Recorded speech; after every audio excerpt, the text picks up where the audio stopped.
are now listening to the War Report Podcast Network. What's up, everybody? Welcome back to the College League Podcast. I'm Dylan Larck, able to take on Twitter. Hit up the latest Auburn athletics news as we are getting ready for Auburn football to get off of their bye week and take on the Mercer Bears this Saturday in a 1 o'clock game, and a game that Auburn should hopefully win handedly. Again, Mercer, not a team to bat your eye over. I mean, I think they're a very good FCS school, but again, Auburn should not be losing this game in any fathomable way. I know that it's going to be like the meme pick for people to pick Mercer to win this game. I don't think it's very plausible to go with. But, of course, this game does mean a lot because Auburn got the bye week. And, of course, you get a cupcake in the sense of the word before the Iron Bowl next Saturday. And, of course, breaking news for that Iron Bowl. Iron Bowl, of course, takes place at night in Jordan-Hare Stadium, where Auburn will get the opportunity to completely knock Alabama out of the playoff conversation, as well as knock them out of the SEC championship as well. So a lot of big things for Auburn looking toward the Iron Bowl. And, of course, we're going to spend the day kind of going over the Mercer game, but also looking ahead to the Iron Bowl. I think Mercer is a great spot for Auburn to kind of build on some things that I think that they would greatly benefit from. Of course, we weren't able to talk on Sunday. I was dealing with a lot of internet issues, and I think the Tuesday live stream works out very well as well. Alabama lost to Oklahoma, which I think is a big headline there. So, I mean, wounded animal mode for them because their backs are against the wall. Auburn's got nothing to lose. So, very interesting game. But there's a lot Auburn can do against Mercer that will really help them going forward become a more confident team in that regard. Because ultimately, I think Auburn does need the confidence. I mean, right now they're 4-6. And there's not really a chance for a bowl game. You had to beat, there's still a chance for a bowl game. You've got to beat Mercer to get 5-6, and at that point you got to beat Alabama to get a bowl game. And of course, with DJ Durkin, right now as some people's favorites for the head coaching job, and I put up a poll last week about who Auburn fans should, who they think Auburn should hire. John Summerall, of course, was the winner there. And DJ Durkin came in second, right behind him with 4% of the votes, or 33% of the votes. John Summerall 37%. Coney Dillingham got 24%, and then other below, but no one listed what their other pick would be. But just one thing for Auburn to kind of get some confidence moving forward, and one thing I'm going to start with is letting Jeremiah Cobb get to 1,000 yards. And again, I understand moral victories are not something you want to celebrate. But achievements like this, especially because, Jeremiah Cobb probably should have hit this milestone either against Kentucky or against Vanderbilt or just against Arkansas. Jeremiah Cobb should have hit this milestone well earlier from now. He's just been the better back in that backfield all season long, and he has earned that starting job that he got. And again, it was due to an injury, but after that injury happened, he was lighting it up. Currently, he's at 904 yards. He's averaging 6 yards a carry. He's got 4 touchdowns. Let him get some more touchdowns as well this game. But again, I think that's something that'll be greatly beneficial to Auburn is, just having that achievement to celebrate. And again, Alabama is a very solid football team. They're ranked highly as they should be. But getting this now, you can still, try to push it more later on. But again, Auburn's not going to get a 1,000-yard receiver this year. You're going to get Cam Coleman to have 200 yards against Mercer, and then 200 yards versus Alabama. And then again, if you win that game, then you got to, if you get the scraps left, if you can, in the bowl game. But letting Jeremiah Cobb get to 1,000 after how awful this offense has been all year. This offense has been horrendously bad all season long. And to just have something to kind of hang your hat on this week would just be something to really reminisce over going forward. And again, I think Jeremiah Cobb has definitely earned the opportunity to get this historic milestone for his career. Up next, what I have number 4. Again, this has been a talking point all week long for Auburn in general. The quarterback situation is such a it's been such a prevalent thing all season long. But now that Auburn has a set in stone quarterback, they waited so long to start him or give him a chance to play that now the conversation is Auburn wants to redshirt him and give him the next year to keep letting him develop and keep letting them play again. I think Ashton Daniels completely earned the ability to get that starting job next year. But what they had to do is sit him this game if they wanted that. So what DJ Durkin talked about in the press conference earlier this week was, of course, this quarterback situation where we don't know who the starter will be, but both Deuce Knight and Jackson Arnold are going to see action versus Mercer. And again, that brings me to my number 4. Let Deuce cook. I think that, Jackson Arnold deserves some kind of chance there to kind of clear his rep for how just bad he was all season long and just how disappointing his play was. But again, I think everyone's kind of siding here with, let the future cook here. If Ashton Daniels is going to be the starting quarterback next year, I want to see what Deuce Knight can do now. This is going to be the film that we see. I want that Ball State film of Deuce Knight out of the picture. I want to see what Deuce Knight can do against Mercer for a good chunk of that game. I would love to see Deuce Knight throw for like 250 and rush for almost 100. Let the rook cook. And again, I think a lot of people sided me on this as well, because I posted another post about this the same day, and it was who should Auburn start at quarterback versus Mercer, and overwhelmingly 95% of the votes were all for Deuce Knight. And again, I think that's something Auburn should kind of rely on here. I understand, letting both guys kind of get some playing time. You don't want to ever have to rely on, burning Ashton Daniels' red shirt versus Alabama. But again, I think that letting Deuce get the bulk here would be so beneficial to him going forward, especially if he gets the keys to the offense. Letting him have Cam Coleman, and Eric Singleton, and Malcolm and Perry to throw to, letting him be able to work in the backfield with Jeremiah Cobb and Omar, and just kind of giving him the opportunity to kind of grow. Whenever he played against Ball State, he didn't have that offense to work with. He had the threes on the field, and again, it showed that he was uncomfortable out there. But now you have the whole year to grow and whatnot. I think it's more beneficial for Auburn to let Deuce Knight get the bulk of those snaps. Let him get the bulk of those plays. Because again, I think it just works out better for Auburn's future to do it that way. So yeah, letting Deuce cook. And that brings me to my next one, which is just building into the future. I think that, Cam Coleman shouldn't have to play this whole game. Jeremiah Cobb, let him get the 1K and then take him out of the game. Let Omar run it. If Darrell's healthy, let Darrell do it. Which I'm not sure what Darrell Robinson, his current status is. I have to look that up. But again, if he's ready to go, let him get some snaps here. Let him get warmed up before the Iron Bowl the next week. Don't give him like 20 carries. Give him like 7 or 8 carries and just kind of see what he can do if he is healthy, of course. But let Omar take over. Let Justin Jones get in there and make something happen. Get Alvin Henderson out there and let him kind of cook a little bit. And of course, wide receivers. Get Sam Turner out there. Get Derek and Eric Smith out there and kind of see what their game is looking like. And again, Auburn should be able to handle business versus Mercer. And just the talent level, even for the defensive side of the ball, letting Malik Autry and Jordan Crawford play next to each other. Jared Smith, get him out there. Just a lot of these guys that we saw Auburn bring in from the 24 class that we haven't really got to see emerge yet, and as well as the 25 class, kind of letting them kind of play their cards and kind of show the coaches what they can do in game. We talk about quarterbacks. I've mentioned the last one. Let Deuce Knight go out there. Tight ends, or let Ryan Gee run them routes. Do not let Preston Howard run any tight end routes. Let Ryan Gee go out there and do it. And again, defensively, the Blake Woodby, Anquan Fegans, and Eric Winters, just let them have that defense to themselves.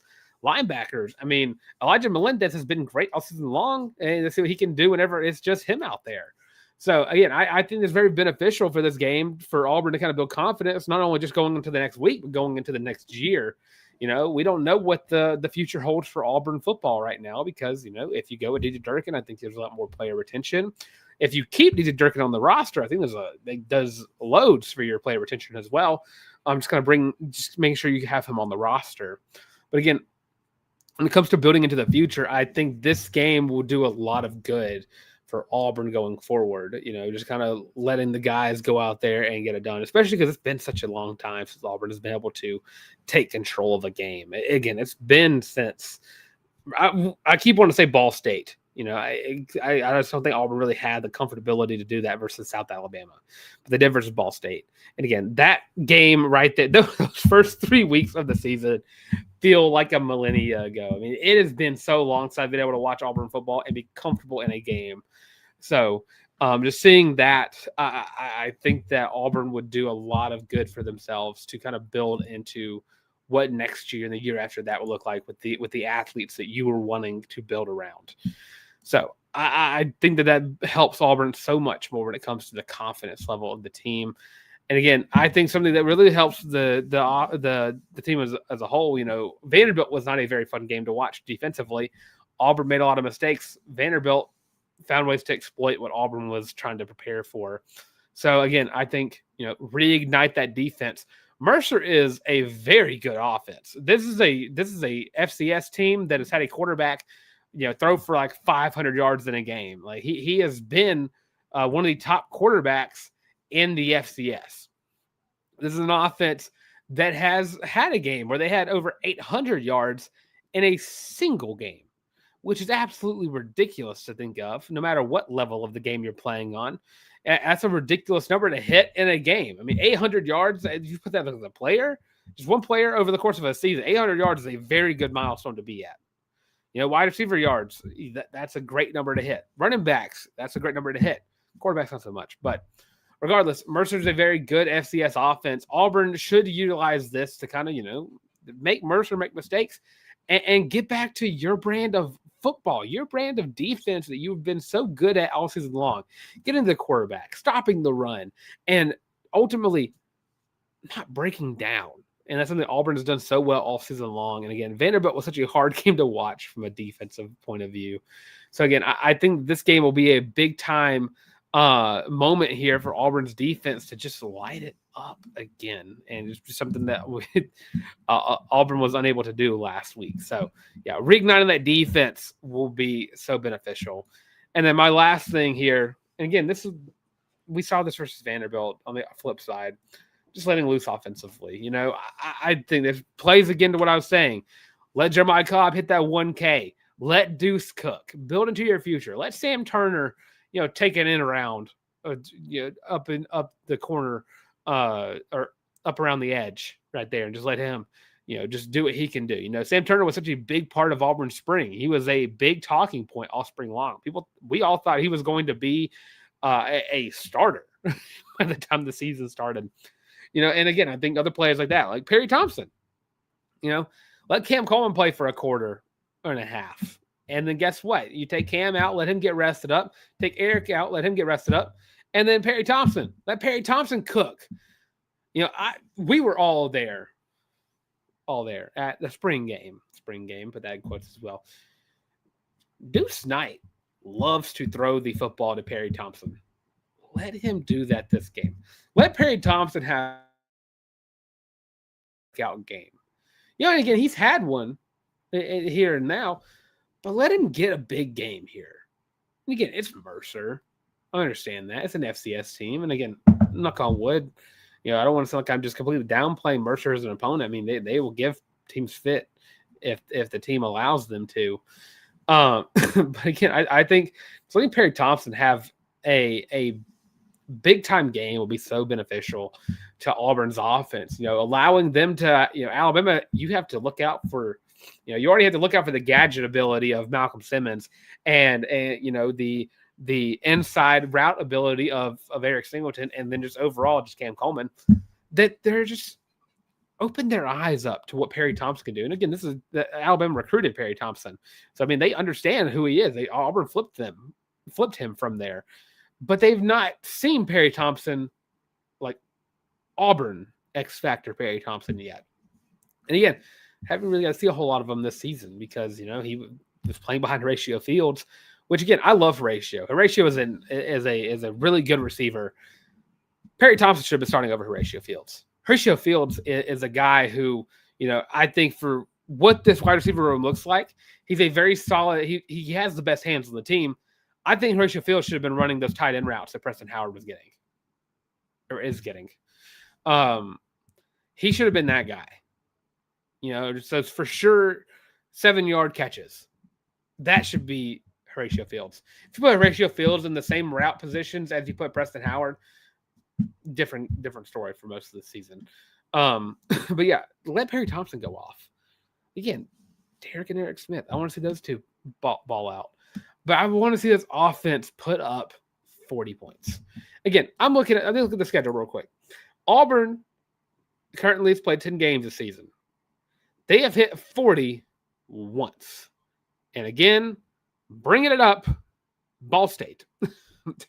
42-3 was the last time Auburn hit 40 this season. I would believe that if you told me that Auburn is the only Power 4 school that has not put up has not put up more than 38 points against any FBS or any Power 4 team. Again, Auburn had put up 38 versus Baylor, and it's been a downhill slope from there offensively. But again, that Ball State game, it opened up a little bit. Cobb hit 100 yards for the first time. Cam Coleman had 77 yards. Jackson Arnold even threw for 250. But after that, it was bad. It was awful. It was embarrassing to watch. This Mercer game, now, is it a look ahead point for the team? Absolutely. Don't let the Iron Bowl the following week get into your brain. It's already going to be in the fans' brain. I've already been talking crap to Alabama fans. It's just the nature of the game. I'm going to be delusional all week. You can't tell me Auburn's going to lose the Iron Bowl. I won't believe you. But the team can't look ahead against Mercer. Again, this is an FCS team, FCS powerhouse that makes people make mistakes if you allow them to do so.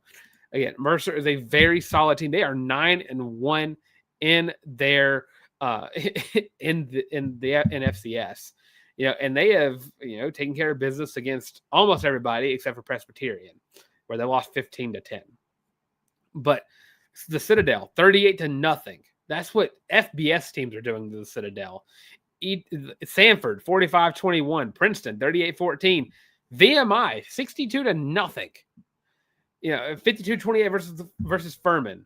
63-17 versus Chattanooga. Again, these are games that FBS teams are playing against FCS teams, and they're putting up the same number of points. So again, if you look ahead, they're going to make you regret it. So Auburn can't do that. But if you do these 5 things, and again, it just kind of plays into your cards. If you go into the Iron Bowl juiced up, it's a night game in Jordan. First time an Iron Bowl has been a night game since 2007, which is forever ago. What's the math on that? 18 years since the Iron Bowl has been a night game. It's going to be packed. The team is going to be juiced up for that Iron Bowl. I know they are. DJ Durkin breathed that. I hear about how these players are talking about DJ Durkin. They want to win this game, not only for the fans, not only for themselves. They want to win that game for DJ Durkin. But again, what DJ Durkin has been talking about, he in the press conference, he brought up the fact, they were asking him about the 6:30 kick for the Iron Bowl, and he said, "I didn't even heard about that. I know there's a 1:00 game on Saturday, which is referencing the Mercer game. So I don't want to say Auburn is going to look ahead. I don't think they are. I think the mindset is right, and again, it's nice to see that after the dysfunction that has been the rest of the season. But yeah, this game matters a lot. I know it's a cupcake. I know it's the week before the biggest game of the season every year. Auburn has to play an FCS opponent, and, Auburn should win by a lot. But again, you got to play every game on your schedule. And Auburn can use this game to beef up their confidence even more going into the Iron Bowl. And I think that's what this list would do immensely. So let us see the comments below. What do you think Auburn can do versus Mercer to help build their confidence going into the Iron Bowl, which is next Saturday? Now, of course, a quick little break. Let's have this break. And before we get to the break, I'm going to ask you to like, comment, and subscribe as well. Make sure you subscribe. We're getting so very close to 2,000 subscribers. So help us get to that milestone. We're going to quick little break. Let's start this break. We'll talk about some Auburn basketball and kind of recap the game versus Houston. So stay tuned, and we're going to be right back. Are you tired of having to rummage through just clothes after clothes after clothes looking for something to wear? Are you tired of your friends making fun of you for your terrible fashion sense? Well, do we have the shirt for you? Go to thewarreport.com, get your laptop out and do it right now. Go to the shop and get your very own Feelin' Loopy t-shirt as well as your college loop hat, and you can get both of them for only $25 each. Plus shipping and handling, of course. But with that, now back to your regular scheduled program. Of course, merch is on thewarreport.com. Go to the shop, get your very own college loop merch today. Of course, don't forget, that's only work for the channel. Of course, the best way to support the channel is, of course, by liking the video, by commenting on the video. Let me know what you think Auburn can do to build up confidence going into the Iron Bowl. And, of course, subscribing to the YouTube channel. Thank you all who have already done so. Love every single one of y'all, every single one of you 1,020 loopers out there that have already subscribed to the YouTube channel. But, of course, as going with the remainder of the show, talking about the Auburn-Houston game from Sunday. Of course, Auburn took their first loss of the season in a 73-72 heartbreaking loss. And, of course, this is a game. I predicted Auburn to lose this game. But I think they showed a lot of growth from what we've seen. That Bethune-Cookman game, that was a completely different Auburn team than what we saw on Sunday. So, again, kind of looking at the box score here, Keyshawn Hall led the team in points with 20. Todd Pettiford had himself a 15-point game. Kevin Overton had 13 points. Keyshawn Murphy had 7. Elijah Freeman had 7. A very quiet game for him in terms of points. And, of course, let's see who else we are missing here. Sebastian Adams had 7 points, and Caden Magwood rounding out everybody with 3. So what happened to Auburn in this game? Well, Houston just kind of had their number. Auburn could not get the lead back. They were fighting back tooth and nail, trying to get back into this game and trying to get the lead back in this game. And I'm not saying at one point Houston had a very large lead at one point in this game, and Auburn just kind of just couldn't get certain things together to kind of get back the lead. Auburn had the lead. Last time they had the lead was 1:40 left in the first half. It was a 35-34. And then after that, largest lead at one point was 8. So 62-54 for Houston. Auburn never had more than a 3-point lead. And again, I think one of the big things that hurt Auburn in this game was the injury to Keyshawn Hall. He had a double-double and got knocked out due to, I believe it was a leg injury of some kind. I can't remember exactly. I don't think they might have already said, but I haven't seen it quite yet. But again, that hurt the team a lot. Keyshawn Hall has been outstanding all season long thus far. And again, we're only 4 games into the season. So hopefully he's fine. And again, Auburn has Jacksonville State between now and their next big game. So giving him time to kind of get right and get back to getting back on the court. I would say Philip Jovic, and something that I saw that Ike talked about, just very sloppy game from him. It didn't really do much. And again, he's a developmental player. Had 2 turnovers, 2 fouls, 2 rebounds, and assists, no points scored. But again, someone who's got to grow throughout the year, kind of something like we saw from Chaney Johnson in year 1 when he was here. Abdul Bashir did not score any points, which sucks. He only played in 2 minutes, which again, I would love to get him, going from the 3-point line. So again, Houston is a very tall team. They're a very big team compared to Auburn. Auburn kind of plays more of a small ball than anything. And Houston just kind of had Auburn's number. And, size, they shot well from the field. They shot 43%. They shot well from the free throw line at 83%, and they shot less free throws than Auburn did. Auburn shot 33 free throws, but Auburn missed. Because Auburn lost by 1 point. How many free throws did they miss? They missed 12. 21 of 33, 63% from the free throw line. And again, Kevin Overton shot the most with 11, 7 for 11. Keyshawn Hall, he shot 8 for 8.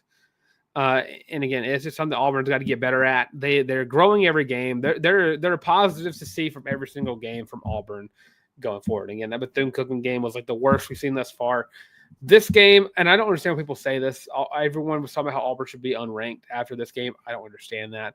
You play right now the number 2 team in the country, and you lose by 1 point. It's not a home. It's a home game in the sense of it's in Alabama. It was in Birmingham. So, I mean, it was a neutral site game, and Auburn lost by 1 point. I'm not going to fret. They won the second half at that. I mean, they won that game. They won the second half by 3. But, again, Auburn just didn't do enough throughout both halves to get the lead and keep the lead for a substantial amount of time. I mean, looking at the lead time, Auburn led in this game for 4 minutes and 12 seconds. So, you're not going to win a game doing that. And again, at the end of the game, Auburn had 4 opportunities to score to get at least a 1 point lead, and Houston had their number for it. There was blocks. It was, knocking the ball out of bounds. They were just ready for it. And again, they even lost 2 of their players to fouling out. Again, the height was definitely an issue. And again, Auburn is going to get better for this. Pearl has even been talking about it. It's something Auburn can get better from. They don't believe in moral victories either. So that's a breath of fresh air to hear, especially from the previous head coach of the Auburn football team. It's always worrying about moral victories. But yeah, Steven is he has the mindset right. And this team is going to get better.